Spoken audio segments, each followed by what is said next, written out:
আজকে আমরা পড়ব কারেন্ট ইলেকট্রিসিটি।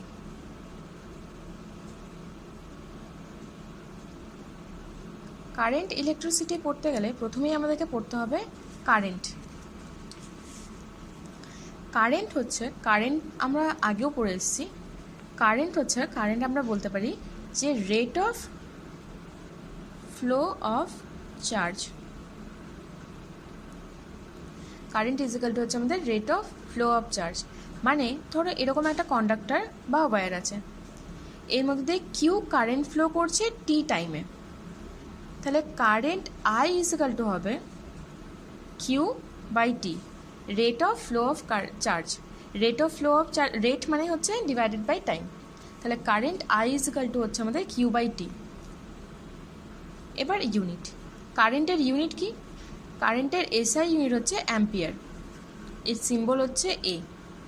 আরও একটা এসআই ইউনিট লিখতে পারি, কারেন্ট আই ইজিক্যাল টু, যেহেতু আমাদের কিউ বাই টি, তাহলে কিউর এসআই ইউনিট হচ্ছে কুলম, আর টাইমের ইউনিট হচ্ছে সেকেন্ড, তাহলে কিউ বাই টি মানে হচ্ছে তোমার কুলম বাই সেকেন্ড বা কুলম পার সেকেন্ড ইনভার্স। এই হলো কারেন্টের ইউনিট। এবারে ধরো টোটাল কিউ চার্জ ফ্লো না করে, ধরো আমাকে টোটাল কিউ চার্জ বলে দিল না, বললো আমার এরকম একটা ওয়্যার আছে, তার মধ্যে দিয়ে টি টাইমে আমার N numbers of electron flow করছে, মানে এনটা ইলেকট্রন ফ্লো করছে। তাহলে সেক্ষেত্রে আমাদের টোটাল চার্জ কত হবে? যদি N number of electrons flow করে, তাহলে আমাদের টোটাল চার্জ হবে এন ইন্টু ই। এটাকেই বলে সুপারপজিশন প্রিন্সিপাল বা superposition principal of charge. Superposition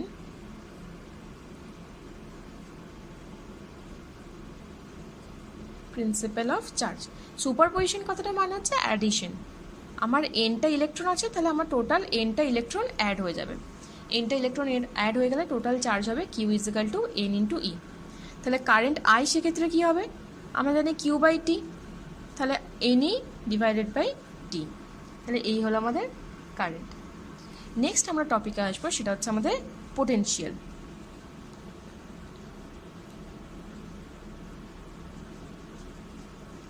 পোটেনশিয়ালকে আমরা কীভাবে ডিফাইন করব? পোটেনশিয়ালকে আমরা দুভাবে ডিফাইন করতে পারি। এক হচ্ছে আমরা পোটেনশিয়ালকে ডিফাইন করতে পারি এভাবে, যে পোটেনশিয়াল হচ্ছে একটা প্রপার্টি যে কিনা determines the flow of current. Current কোন দিকে ফ্লো করবে সেটা ডিটারমাইন করে। কিভাবে? সেটা হচ্ছে কারেন্ট ফ্লো করে সবসময় হায়ার পোটেনশিয়াল থেকে লোয়ার পোটেনশিয়ালকে আমি পিওটি লিখলাম, হায়ার পোটেনশিয়াল থেকে লোয়ার পোটেনশিয়ালের দিকে। কিভাবে? ধরো এখানে আমার এরকম একটা কন্ডাক্টর আছে বা কোনো একটা অবজেক্ট আছে যার মধ্যে ইলেকট্রনস আছে, আর এরকম আমার কোনো একটা কন্ডাক্টর আছে বা কোনো একটা মেটেরিয়াল আছে যার মধ্যে আমার পজিটিভ চার্জ আছে, এর মধ্যে নেগেটিভ চার্জ আছে ইলেকট্রন বা নেগেটিভ চার্জ মাইনাস কিউ। তাহলে ধরো এই দুটো অবজেক্টকে যদি আমরা জয়েন করি কোনো একটা তার বা কোনো একটা ওয়্যার বা কোনো একটা অন্য কোনো কন্ডাক্টর দিয়ে, তাহলে এর মধ্যে দিয়ে ইলেকট্রন ফ্লো হবে। যেখানে ইলেকট্রন বেশি আছে মানে এই অবজেক্ট থেকে এই অবজেক্টের দিকে ইলেকট্রন ফ্লো হবে। আর বাই কনভেনশন আমরা জানি যে কারেন্ট ফ্লো হবে তার অপোজিট দিকে। তাহলে এখানে ইলেকট্রন বেশি আছে মানে নেগেটিভ পোটেনশিয়াল, নেগেটিভ পোটেনশিয়াল মানে হচ্ছে লোয়ার পোটেনশিয়াল, আর এখানে পজিটিভ চার্জ আছে মানে পজিটিভ পোটেনশিয়াল, আর পজিটিভ পোটেনশিয়াল মানেই জানি আমরা হায়ার পোটেনশিয়াল।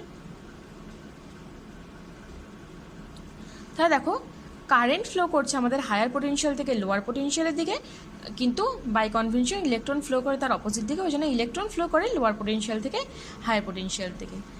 এই পোটেনশিয়াল বা ইলেকট্রোস্ট্যাটিক পোটেনশিয়ালের সঙ্গে আমরা আরও কতগুলোকে ফেনোমেনাকে কম্পেয়ার করতে পারি। এক হচ্ছে গ্র্যাভিটেশনাল পোটেনশিয়াল। গ্র্যাভিটেশনাল পোটেনশিয়ালকেও আমরা সেমভাবে ডিফাইন করতে পারি। গ্র্যাভিটেশনাল পোটেনশিয়ালও দেখবে সবসময় হায়ার হাইট থেকে, মানে যেটা হাইট বেশি আছে সেখান থেকে লোয়ার হাইটে সবসময়, ধরো কোনো একটা বল আছে এরকম এখান থেকে ছেড়ে দিলে দেখবে সবসময় নিচের দিকে আসে, মানে হায়ার হাইট থেকে লোয়ার হাইটের দিকে আছে, তার মানে হায়ার পোটেনশিয়াল থেকে লোয়ার পোটেনশিয়ালের দিকে আসে।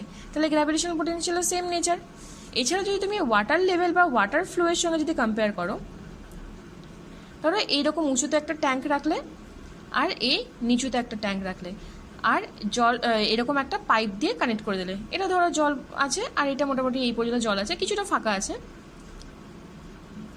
সবসময় দেখবে জল এদিক থেকে এদিকে ফ্লো করে, মানে যেটা ওপরে আছে যে ট্যাঙ্কিটা, মানে হায়ার ইয়েতে আছে, হায়ার হাইটে, বেশি হাইটে যে ট্যাঙ্কিটা আছে সেখান থেকে লোয়ার হাইটের দিকে যে ট্যাঙ্কিটা আছে সেখান থেকে আসে। তার মানে এখানেও মানে হায়ার ওয়াটার পোটেনশিয়াল, উপরে আছে মানে পোটেনশিয়াল হাই, তাহলে হাই থেকে লোয়ের দিকে আসে। তাহলে আমরা পোটেনশিয়াল মানে ইলেকট্রোস্ট্যাটিক পোটেনশিয়ালও আমরা দেখলাম যে নেচারে আরও দুটো ফেনোমেনার সঙ্গে আমরা কম্পেয়ার করতে পারি। পোটেনশিয়ালকে আমরা অন্যভাবেও ডিফাইন করতে পারি আরেকভাবে। ধরো এই একটা আমার চার্জ আছে প্লাস কিউ চার্জ, তাহলে এখানে যদি একটা প্লাস কিউ চার্জ থাকে তাহলে তার চার সাইডে একটা ইলেকট্রিক ফিল্ড থাকবে, যেটা হচ্ছে তো এই প্লাস কিউ চার্জের ইলেকট্রিক ফিল্ড বা electric field region.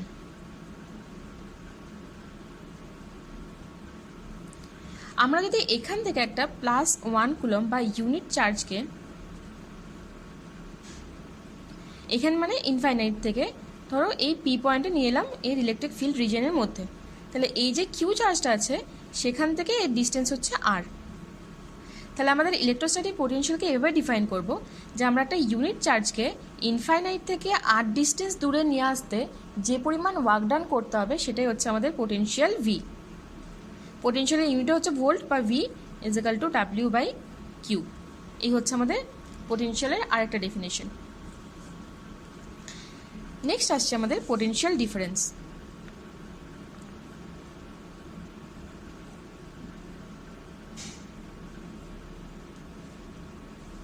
Potential difference কীভাবে ডিফাইন করব?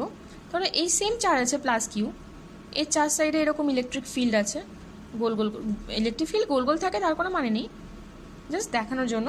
ধরো তার চার সাইডে এরকম ইলেকট্রিক ফিল্ড আছে এতটা পর্যন্ত। এবার ধরো এই একটা পয়েন্ট আছে এ, আর এই একটা পয়েন্ট আছে বি। এ পয়েন্টের পোটেনশিয়াল হলো VA, বি পয়েন্টের পোটেনশিয়াল হলো VB। তাহলে আবার একটা সেম ইউনিট পজিটিভ চার্জকে এ পয়েন্ট থেকে বি পয়েন্টে নিয়ে আসতে বা বি পয়েন্ট থেকে এ পয়েন্টে নিয়ে যেতে যে পরিমাণ ওয়ার্ক ডান করতে হবে সেটাই হচ্ছে আমাদের পোটেনশিয়াল ডিফারেন্স, মানে VB - VA। বি পয়েন্ট থেকে এ পয়েন্টে নিয়ে যেতে যে পরিমাণ আমাদের ওয়ার্ক ডান করতে হবে সেটা হচ্ছে potential difference between B and A. Potential difference between B and A point, এটা যে কোনো দুটো পয়েন্ট হতে পারে, B and A point. Potential আর পোটেনশিয়াল ডিফারেন্স দুজনকারই ইউনিট সেম। ইউনিট হচ্ছে তোমার ভোল্ট, SI ইউনিটে সিম্বল লেখে ভি দিয়ে। আরও একবার বলতে পারি যেহেতু W/Q, তাহলে W এর SI ইউনিট হচ্ছে জুল, যাকে আমরা সিম্বলে লিখি জে, ক্যাপিটাল জে, আর এর হচ্ছে কুলম। চার্জের একটু আগেই বললাম কুলম, বা সিম্বল হচ্ছে সি, তাহলে হচ্ছে জুল পার কুলম। ঠিক আছে, এটা হচ্ছে পোটেনশিয়ালের ইউনিট। পোটেনশিয়াল আর পোটেনশিয়াল ডিফারেন্স দুটোরই ইউনিট সেম। নেক্সট আমার আসছে একটা ওহমস ল। নেক্সট টপিক হচ্ছে আমাদের ওহমস ল। ওহমস ল কী পড়ছে? তাহলে আমরা পোটেনশিয়াল পড়লাম, কারেন্ট পড়লাম। পোটেনশিয়াল হচ্ছে V, current I. Ohm's law বলেছেন, মানে সায়েন্টিস্ট ওহম বলেছেন যে কোনো একটা কন্ডাক্টরের মধ্যে দিয়ে যদি temperature and other parameters, other surrounding parameters, বাইরে আদার যা সব সারাউন্ডিং প্যারামিটার আছে সেগুলো যদি কনস্ট্যান্ট থাকে, temperature and other surrounding parameter যদি কনস্ট্যান্ট থাকে, যদি এগুলো চেঞ্জ না করি, তাহলে V potential proportional to current. আর এই প্রপোর্শনালিটি সাইনটা ওঠানোর জন্য আমরা ইকুয়াল টু সাইন লেখার জন্য আমরা একটা কনস্ট্যান্ট দিয়ে মাল্টিপ্লাই করবো, সেটা হচ্ছে আর। এই আরটাই হচ্ছে আমাদের রেজিস্ট্যান্স। এই আর কনস্ট্যান্টটাকে বলে আমাদের রেজিস্ট্যান্স। রেজিস্ট্যান্সের ফিজিক্যাল সিগনিফিকেন্স কি? রেজিস্ট্যান্সের ফিজিক্যাল সিগনিফিকেন্স হচ্ছে, রেজিস্ট্যান্স হচ্ছে এমন একটা প্রপার্টি যেটা তোমার কারেন্ট ফ্লোকে বাধা দেয়, মানে কারেন্ট ফ্লোকে অবস্ট্রাক্ট করে। Obstruction to the current flow.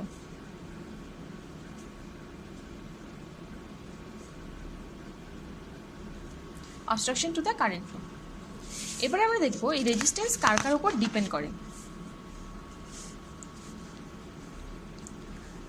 ধরো এই রেজিস্ট্যান্স ডিপেন্ড করেন,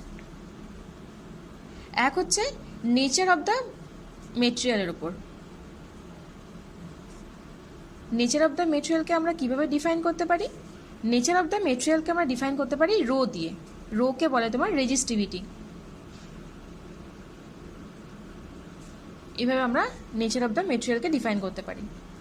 নেক্সট, রেজিস্ট্যান্স ডিপেন্ড করে লেন্থ অফ দ্য মেটেরিয়ালের উপর।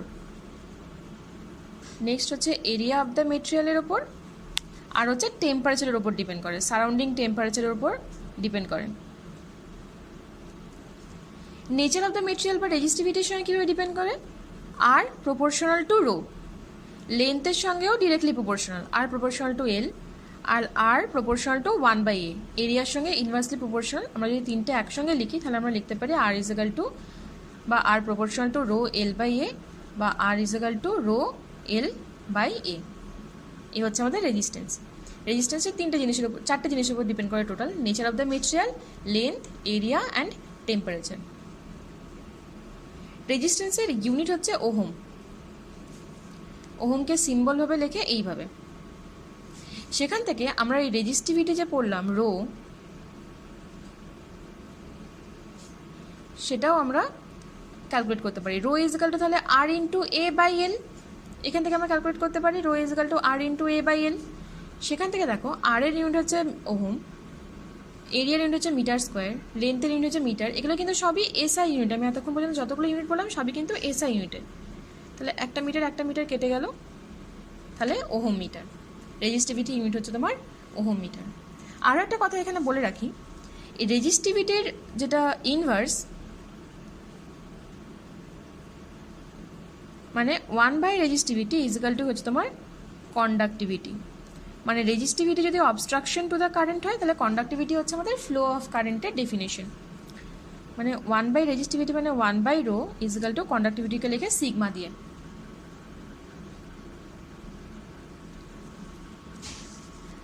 আচ্ছা, তাহলে ওহমস ল আমরা পড়লাম ভি ইজিক্যাল টু আইআর। তাহলে এটা যদি আমরা স্ট্রেট লাইনে প্লট করি, এই একটা যদি গ্রাফে প্লট করি, তাহলে আমরা এইদিকে এক্স অ্যাক্সিস বরাবর আমরা ভি প্লট করব, ওয়াই অ্যাক্সিস বরাবর আমরা আই প্লট করব। তাহলে আমরা একটা পাবো straight line passing through origin. এই স্ট্রেট লাইন থেকে যদি আমরা একটা স্লোপ ক্যালকুলেট করি, তাহলে এই স্ট্রেট লাইনটার মধ্যে যে কোনো একটা পয়েন্ট নিয়ে নিলাম, এই পয়েন্টটা। এই পয়েন্ট থেকে এই ওয়াই অ্যাক্সিসের উপর একটা পারপেন্ডিকুলার টানবো, এক্স অ্যাক্সিসের উপর একটা পারপেন্ডিকুলার টানবো। তাহলে ধরো একে কাট করলো আই পয়েন্টে, একে কাট করলো ভি পয়েন্টে বা I1 বা V1 পয়েন্টে। তাহলে স্লোপ ইজিক্যাল টু এখান থেকে কি লিখতে পারি? স্লোপ ইজিক্যাল টু আমরা জানি y/x হয়। তাহলে y এর জায়গায় আমরা লিখতে পারি I1, আর x এর জায়গায় লিখতে পারি আমরা V1। তাহলে স্লোপ ইজিক্যাল টু হচ্ছে I/v। আবার এখান থেকে দেখো r ইজিক্যাল টু হচ্ছে তাহলে V/I। তাহলে I1/V1 মানে দেখো 1/R1। তাহলে এখান থেকে লিখতে পারি R1 ইজিক্যাল টু হচ্ছে 1/ স্লোপ। তার মানে যে কোনো মেটেরিয়ালের আই ভার্সেস যদি ভি গ্রাফটা দিয়ে দেয়, তাহলে তার স্লোপ থেকে আমরা রেজিস্ট্যান্সটা ক্যালকুলেট করে নিতে পারবো। এক্ষেত্রে বলে রাখি যে ওহমস ল কিন্তু সমস্ত মেটেরিয়াল কিন্তু ওহমস ল ফলো করে না। জেনারেলি মেটালস যারা কন্ডাক্টর হয় তারাই কিন্তু তোমার ওহমস ল ফলো করে। তাহলে যারা ওহমস ল ফলো করে তাদেরকে বলে ওহমিক কন্ডাক্টর।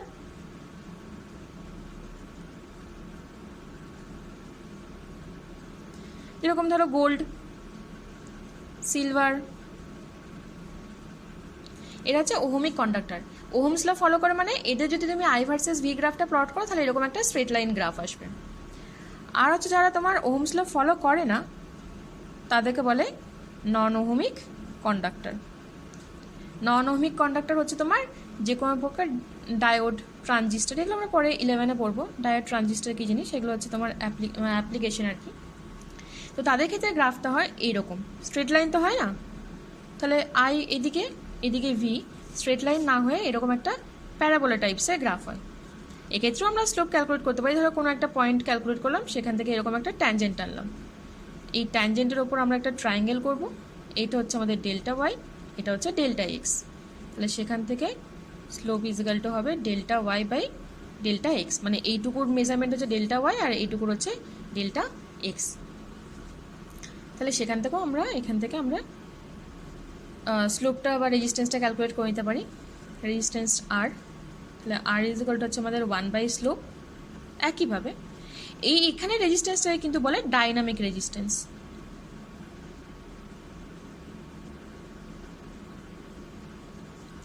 তাহলে এই হচ্ছে আমাদের ওহমস ল।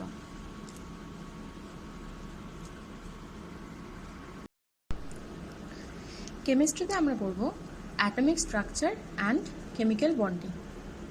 তো আমরা এখানে অ্যাটমিক স্ট্রাকচারটাই পড়ব। আচ্ছা, অ্যাটমিক স্ট্রাকচার প্রথমে বলি, অ্যাটম আবিষ্কার কী করে হয়েছিল।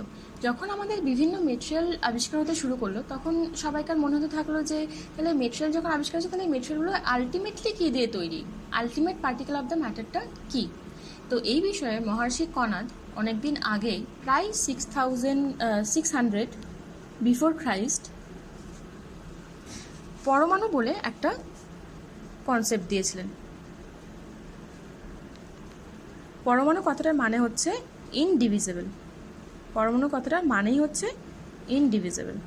তাহলে উনি বলেছিলেন যে সমস্ত মেটেরিয়াল পরমাণু দিয়ে তৈরি এবং যেটা কিনা ইনডিভিজিবল এবং তোমার exist in free state.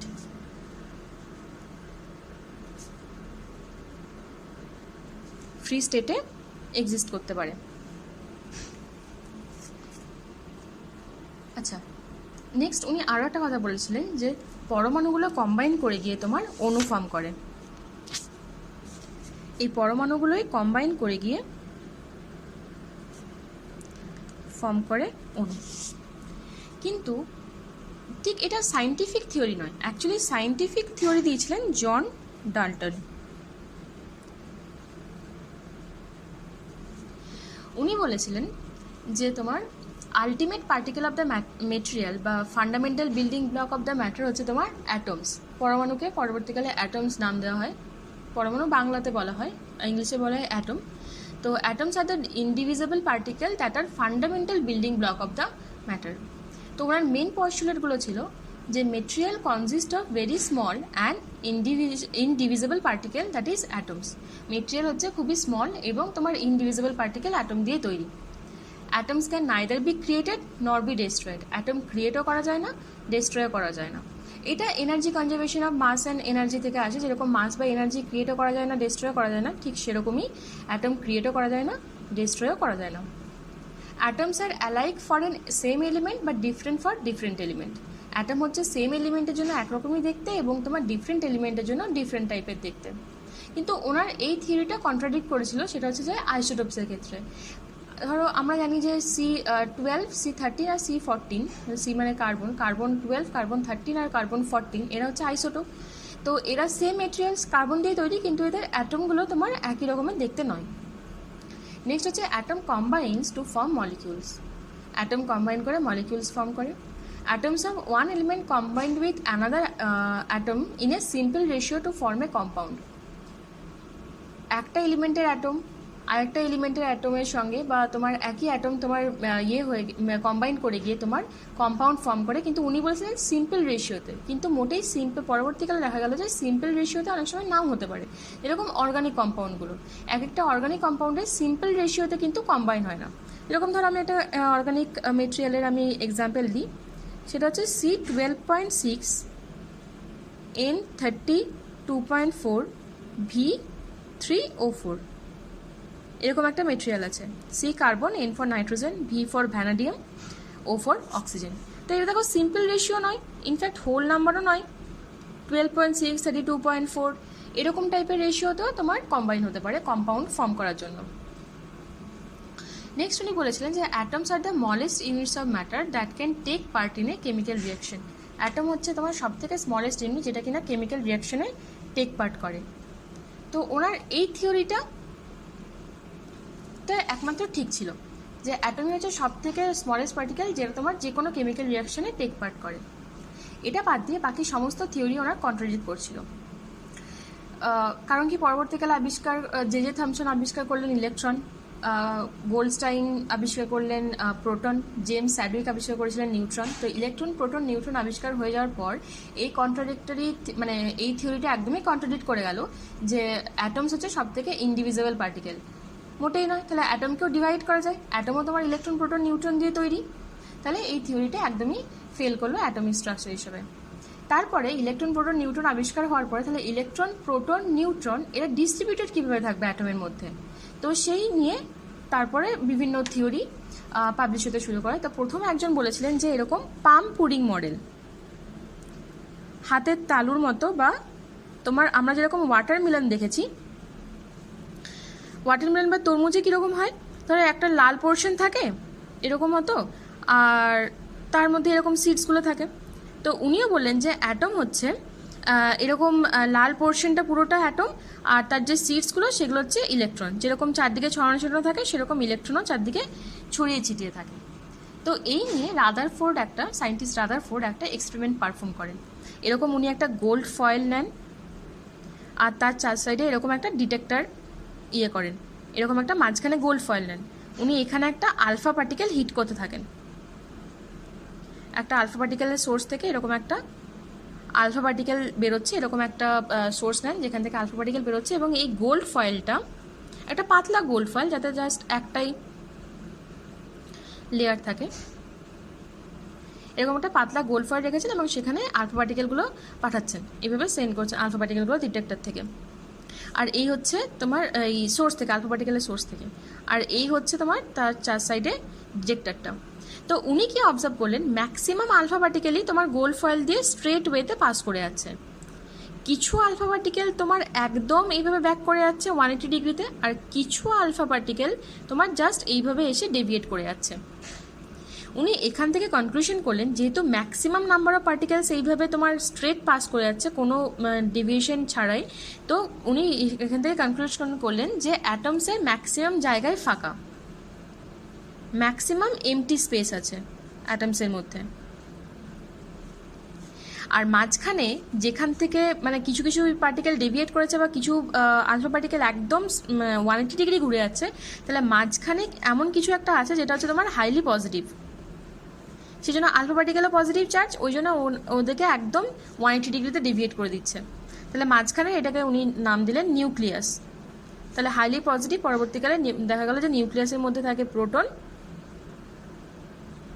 Positively charge, plus neutron হচ্ছে নিউট্রাল, এই দিয়ে মাঝখানে নিউক্লিয়াস তৈরি, এবং তার চার সাইডে ইলেকট্রনগুলো ঘুরছে। তাহলে অ্যাকর্ডিং টু রাদারফোর্ড ওনার মডেলটা হলো ঠিক এইরকম, মাঝখানে নিউক্লিয়াস, পজিটিভলি চার্জ, তার চার সাইডে এরকম করে ইলেকট্রনগুলো ঘুরছে।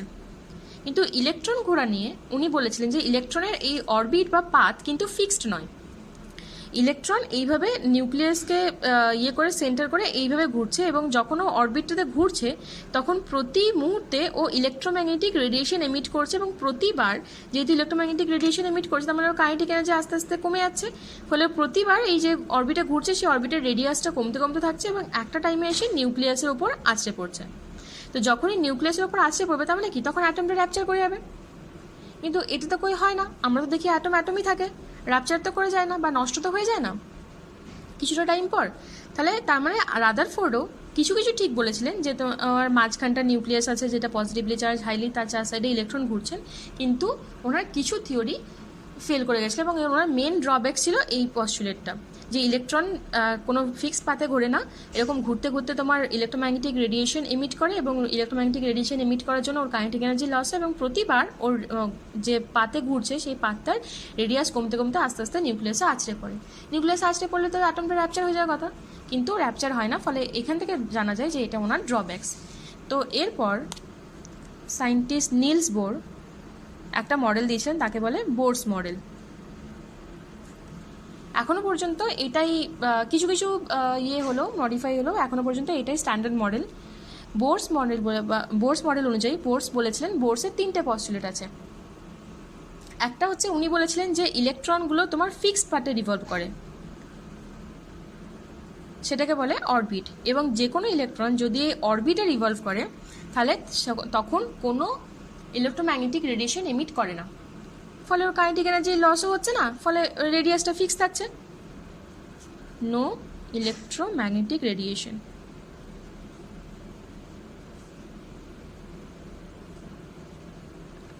কোনো ইলেকট্রোম্যাগনেটিক রেডিয়েশন এমিট করে না। নেক্সট উনি বলেছিলেন যে while revolving does not emit electromagnetic radiation, আর নেক্সট উনি বলেছিলেন এই যে অরবিটগুলোর রেডিয়াস হবে যাতে করে অ্যাঙ্গুলার মোমেন্টাম ইজিক্যাল টু হয় তোমার n ইন্টু h/2π। h কে বলে তোমার প্ল্যাঙ্ক কনস্ট্যান্ট, আর n হচ্ছে তোমার নাম্বার অফ অরবিট।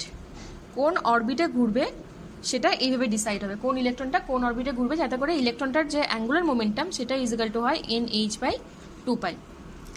আর উনি বলেছিলেন যখন তোমার এক ইলেকট্রন নিজস্ব অরবিটে ঘুরতে তো কোনো ইলেকট্রোম্যাগনেটিক রেডিয়েশন এমিট করে না, কিন্তু যখন একটা অরবিট থেকে আরেকটা অরবিটে জাম্প করে, ধরো ইলেকট্রনটা এই অরবিটে ছিল, এর এনার্জি হচ্ছে E2 আর এর এনার্জি হচ্ছে E1, যখন এই ইলেকট্রনটা এখান থেকে এখানে জাম্প করবে তখন একটা ইলেকট্রোম্যাগনেটিক রেডিয়েশন হবে। ইলেকট্রোম্যাগনেটিক রেডিয়েশনকে EM রেডিয়েশন লিখছি। তখন একটা ইলেকট্রোম্যাগনেটিক রেডিয়েশন হবে, যে ইলেকট্রোম্যাগনেটিক রেডিয়েশনকে অনেক সময় EM রেডিয়েশনও বলে শর্টে। সেটার কতটা এনার্জি এমিট হবে সেটা হচ্ছে E2 মাইনাস E1, যে ইয়ে থেকে জাম্প করছে, যে লেভেল থেকে জাম্প করছে মাইনাস লোয়ার লেভেলটা, higher energy minus lower energy, তাহলে এই অ্যামাউন্ট অফ রেডিয়েশন এমিট করবে। তো এই হচ্ছে তোমার বোরস মডেল। তাহলে অ্যাকর্ডিং টু বোরস মডেল তাহলে কীরকম দেখতে হবে অ্যাটমিক স্ট্রাকচারটা? মাঝখানে নিউক্লিয়াস যেখানে প্রোটন আর নিউট্রন থাকে, তার চার সাইডে এরকম ফিক্সড অরবিটে তোমার ইলেকট্রনগুলো ঘোরে।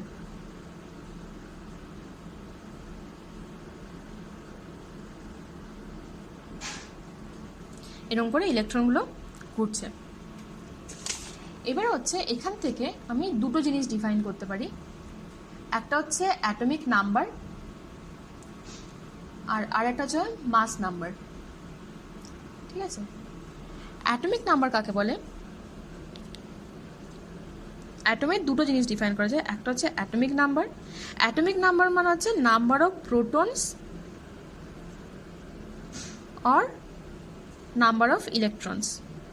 আমরা জানি যে কোনো একটা অ্যাটমে নাম্বার অফ প্রোটনস আর নাম্বার অফ ইলেকট্রনসের সংখ্যা সেম থাকে, যেহেতু প্রোটনসটা পজিটিভলি চার্জ আর ইলেকট্রনসটা negatively charge. Atoms as a whole neutral, মানে অ্যাটমসের অ্যাজ এ হোল কোনো চার্জ থাকে না, তাহলে যতগুলো পজিটিভ চার্জ থাকে ততগুলোই নেগেটিভ চার্জ থাকে, তাতে করে ক্যান্সেল আউট হয়ে যায় পজিটিভ আর নেগেটিভ চার্জ। সেই জন্য atoms as a whole neutral. তো অ্যাটমিক নাম্বার বা এটাকে জেড বলে, Z is equal to number of protons or number of electrons. আর একটা হচ্ছে মাস নাম্বার। মাস নাম্বার হচ্ছে তোমার টোটাল নাম্বার অফ অ্যাটমস, এই total number of protons plus electrons, বা total number of protons plus neutrons, এটা হচ্ছে তোমার মাস নাম্বার। তাহলে যে কোনো একটা এলিমেন্টকে এইভাবে রিপ্রেজেন্ট করে, ধরো একটা এলিমেন্ট এক্স বা অ্যাটম একটা এক্স, তার মাথায় লেখা থাকে মাস নাম্বার এ, মাস নাম্বারকে এ দিয়ে রিপ্রেজেন্ট করে, নিচে লেখা থাকে জেড, অথবা এটাকে এইভাবেও রিপ্রেজেন্ট করে এ এক্স জেড, দুটো একই সাইডে। এইভাবে একটা অ্যাটমকে রিপ্রেজেন্ট করা হয়। অ্যাটমটা হচ্ছে তোমার এক্স, এ হচ্ছে মাস নাম্বার, জেড হচ্ছে অ্যাটমিক নাম্বার। এবার এই যে কত নম্বর অরবিটে, তাহলে প্রথম ফার্স্ট অরবিটকে তোমার কে থেকে শুরু হয়, এটা তোমার নিউক্লিয়াস, তারপরের অরবিট হচ্ছে কে, এল, এম, তারপরে এন, এইভাবে। তার মানে অরবিটটা হয় কে, এল, এম, এন, এইভাবে অরবিটগুলো আস্তে আস্তে নাম লেবেল করা থাকে। তাহলে কোন অরবিটে কটা ইলেকট্রন থাকে সেটারও একটা থিওরি আছে। তাহলে ম্যাক্সিমাম নাম্বার অফ ইলেকট্রনস হয়,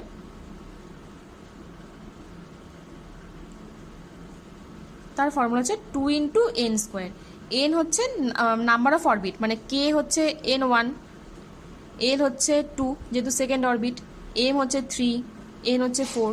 তাহলে সেই অনুযায়ী কে সেলে কটা থাকবে দেখো, কে সেল বা অরবিটে 2 × 1², যেহেতু কে এর এন হচ্ছে 1, তার মানে কে সেলে ম্যাক্সিমাম দুটো ইলেকট্রন থাকতে পারে। এল সেলে থাকবে 2 × এল হচ্ছে যেহেতু 2, তাহলে 2 × 2², মানে হচ্ছে 2 2 4 × 8। এল সেলে ম্যাক্সিমাম 8টা ইলেকট্রন থাকতে পারে। এম সেলে 2 × 2³ মানে 8 × 2, টোটাল 16টা ইলেকট্রন থাকতে পারে। আর এন সেল বা অরবিটে 2 × সরি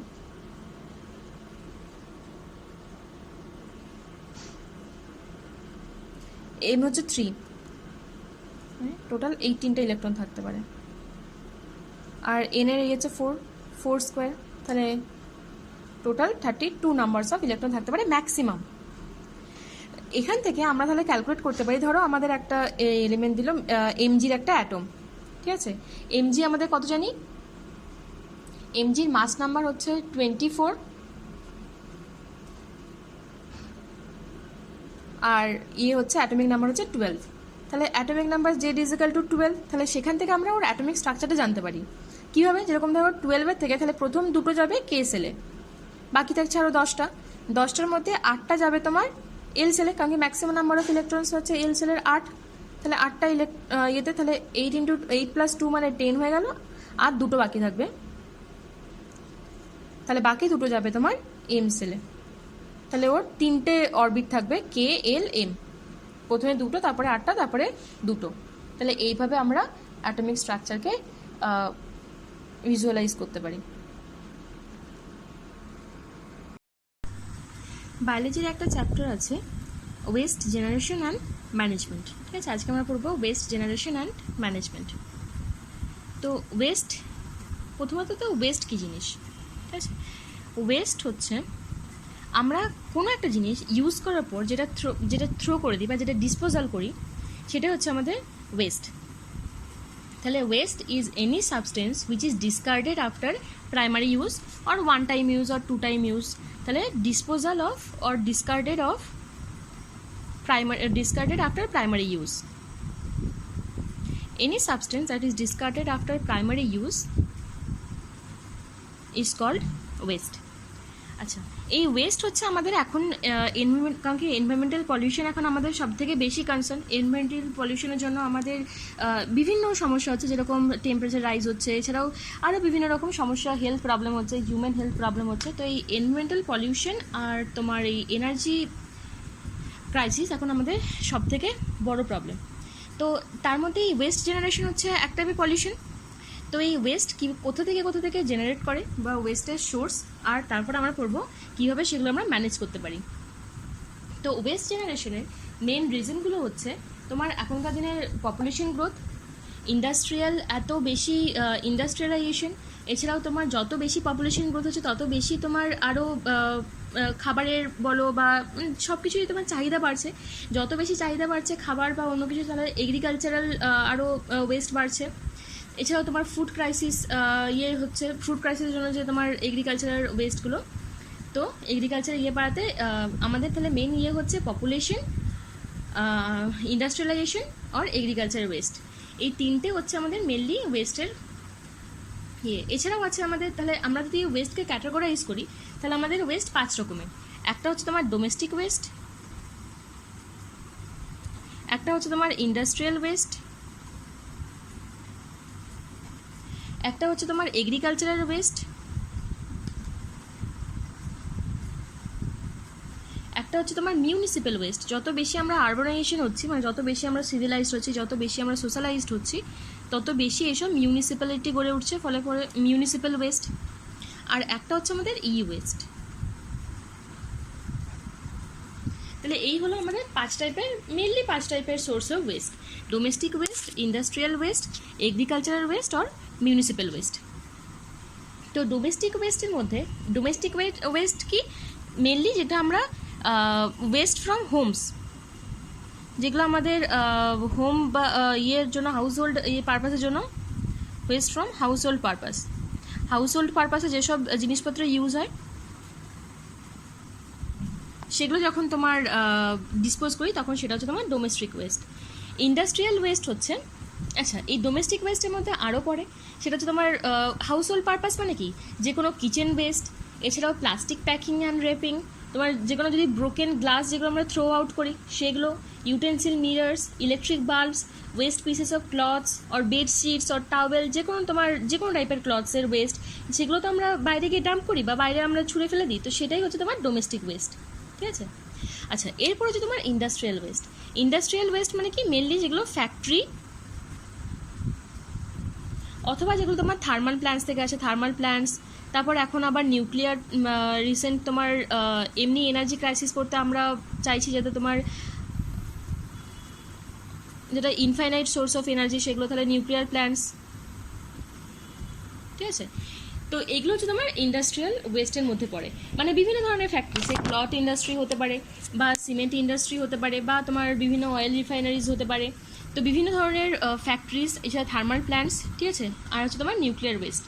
তো ইন্ডাস্ট্রিয়াল ওয়েস্টের মধ্যে যেরকম তোমার পড়ে মাইনিং অপারেশন, ঠিক আছে। মাইনিং অপারেশন মানে যেগুলো আমরা কোল মাইনিং বা বিভিন্ন ধরনের মেটাল যে মাইনিং, সেগুলো মাইনিং করার পর আমরা কোল বা মেটালগুলোতে তোমরা মানে কোল থেকে তোমার মানে কার্বন বা সেগুলো তো আমরা এক্সট্রাক্ট করি নি, কিন্তু যেগুলো বেঁচে থাকে সেগুলো তোমার ওয়েস্ট হিসেবে তোমার ডিসপোজ হয়। এছাড়াও তোমার বিভিন্ন অয়েল রিফাইনারিজ আছে। অয়েল রিফাইনারিজ থেকে যেরকম ধরো আমাদের এখনও অয়েল রিফাইনারিজ থেকে যেমন ধরো বাইরে থেকে যখন আমাদের অয়েল নিয়ে আসে আর কি জাহাজে করে, তখন সেটা সমুদ্রের জলে মেশে, তাহলে সেই তোমার সেখান থেকে একটা ওয়েস্ট বা পলিউশন হয়। এছাড়া তোমার সিমেন্ট ইন্ডাস্ট্রি বা এইসব তোমার যেগুলোতে ইট, যেসব কারখানাগুলোতে ইট তৈরি করে, এগুলো তোমার আরও বেশি ডেঞ্জারাস। তোমার সিমেন্ট বা তোমার যে ইট কারখানা থেকে তো প্রচুর পরিমাণে ধোঁয়া ওঠে, ঠিক আছে। সেই ধোঁয়াতে তোমার এয়ার পলিউশন করে, তাহলে সেখান থেকে একটা ওয়েস্ট জেনারেশন হয়। এছাড়া তোমার সিমেন্ট ইন্ডাস্ট্রিগুলোতে অনেক রকমের ফ্লাই অফস থাকে, মানে ফ্লাই অ্যাশ যেগুলো ইয়েতে ঘুরে বেড়ায় আর কি, যেগুলো আমাদের ব্রিদিং প্রবলেমে খুব এফেক্ট করে, মানে আমাদের ব্রিদিং প্রবলেমকে খুব ক্ষতি করে। তো সেগুলো তোমার সিমেন্ট ইন্ডাস্ট্রি থেকে ওয়েস্ট আর কি জেনারেট করে। তো অয়েল রিফাইনারিজ তোমার বিভিন্ন পয়জনাস গ্যাস বা লিকুইড ওয়েস্ট করে। সিমেন্ট ইন্ডাস্ট্রি থেকে 3 রকমেরই ওয়েস্ট মানে বেরোয়, সলিডও, লিকুইডও আর গ্যাসও। এছাড়াও তোমার বিভিন্ন কনস্ট্রাকশন কোম্পানিগুলো যে বিল্ডিং হচ্ছে বিল্ডিং বা যা শপিং মল সেগুলো তৈরি তো হয়ে গেল, তারপরে যেগুলো স্টোনস বা যেগুলো পেবেলস বা ব্রোকেন ব্রিক্স, ওগুলো ওখানেই পড়ে থাকে, উড ওয়েস্ট, ঠিক আছে। তো এগুলো হচ্ছে তোমার ওয়েস্ট জেনারেশনের মেন প্রবলেম, মানে মেন রিজন আর কি, বা মেন সোর্স। নেক্সট হচ্ছে তোমার এগ্রিকালচারাল ওয়েস্টের মধ্যে কি, এগ্রিকালচারে মেনলি হচ্ছে তোমার ম্যানিওর বা আমরা যে ফার্টিলাইজারগুলো ইউজ করি, ঠিক আছে, ফর বেটার গ্রোথের জন্য। তো সেগুলো ইউজ তো করে নিই, তারপরে ইউজ করার পর যখন আমরা মানে বাকি যেটা লেফট ওভার যেটা বেঁচে যায়, সেটা তোমার বৃষ্টির জলে হোক বা যখন তোমার অন্য কোথাও থেকেও জল আসে, তখন সেই জলে ভেসে গিয়ে তোমার জলের সঙ্গে বয়ে গিয়ে নদী বা বিভিন্ন রিভারে গিয়ে মেশে।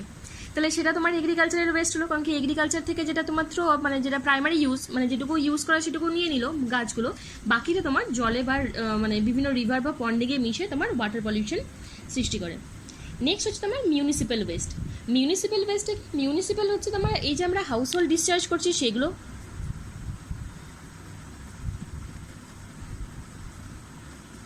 এছাড়া তোমরা যে হাইড্রেন দিয়ে যে ইয়েগুলো যায়, মিউনিসিপ্যালে এক একটা দেখবে হাইড্রেন থাকে, সেই হাইড্রেন দিয়ে যেসব ফেশিয়াল ম্যাটার বা আদার্স আরও অনেক ওয়েস্ট, সেগুলো তোমার যখন যায়, তো সেগুলো হচ্ছে তোমার ওয়েস্ট জেনারেশন, সেগুলো তো কোথাও গিয়ে জমা হয়, তো সেটা হচ্ছে তোমার মিউনিসিপ্যাল ওয়েস্ট।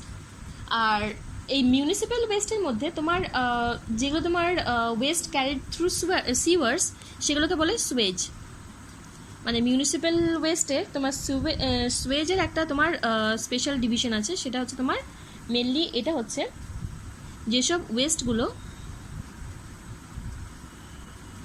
ক্যারিড থ্রু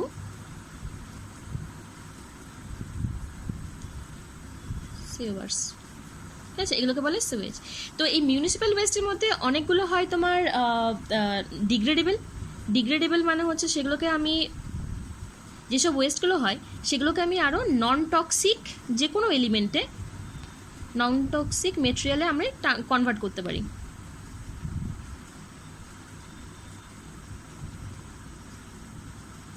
ঠিক আছে, সেগুলোকে বলে তোমার ডিগ্রেডেবল। আর যেগুলোকে আমরা কোনো নন টক্সিক মেটেরিয়ালে কনভার্ট করতে পারি না, সেগুলোকে বলে নন ডিগ্রেডেবল। তাহলে এই গেল মিউনিসিপ্যাল ওয়েস্ট। নেক্সট হচ্ছে তোমার ই ওয়েস্ট অ্যাকচুয়ালি তোমার ইলেকট্রনিক ওয়েস্টেরই শর্ট ফর্মটা হচ্ছে তোমার ওয়েস্ট। ইলেকট্রনিক ওয়েস্টের শর্ট ফর্ম হচ্ছে তোমার ওয়েস্ট, ঠিক আছে।